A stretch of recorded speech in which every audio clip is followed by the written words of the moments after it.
നമസ്കാരം. പ്രധാന വാർത്ത. മകൻ അച്ഛനെ അടിച്ചുകൊന്നു. അമ്പൂരിയിൽ നാടിനെ നടുക്കിയ ദുരന്തം. കാട്ടാക്കട കള്ളിക്കാട് അമ്പൂരി. അച്ഛനും മകനും തമ്മിലുണ്ടായ വാക്കുതർക്കം കൊലപാതകത്തിൽ കലാശിച്ചു. അമ്പൂരി സ്വദേശി സത്യനെ, 58, മകൻ രാഹുൽ, 26, തലക്കടിച്ചു കൊലപ്പെടുത്തി.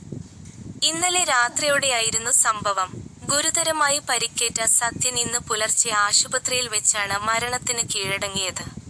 സംഭവത്തെക്കുറിച്ച് പോലീസ് പറയുന്നത്, വീട്ടിലുണ്ടായ നിസ്സാരമായ തർക്കമാണ് വലിയ സംഘർഷത്തിൽ കലാശിച്ചത്. തർക്കത്തിനിടെ പ്രകോപിതനായ രാഹുൽ വീട്ടിലിരുന്ന മരത്തടി ഉപയോഗിച്ച് സത്യന്റെ തലയ്ക്ക് അടിക്കുകയായിരുന്നു.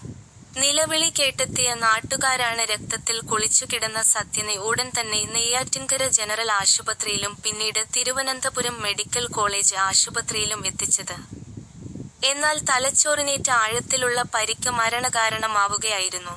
പ്രതി കസ്റ്റഡിയിൽ. സംഭവത്തിന് ശേഷം വീട്ടിൽ തന്നെ ഇരുന്ന രാഹുലിനെ നെയ്യാർ ഡാം പോലീസ് കസ്റ്റഡിയിലെടുത്തു.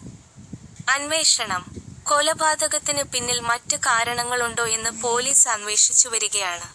വിരലടയാള വിദഗ്ധരും സയന്റിഫിക് ഓഫീസറും സ്ഥലത്തെത്തി തെളിവുകൾ ശേഖരിച്ചു.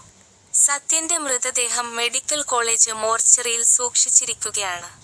പോസ്റ്റ്മോർട്ടത്തിന് ശേഷം ബന്ധുക്കൾക്ക് വിട്ടുനൽകും.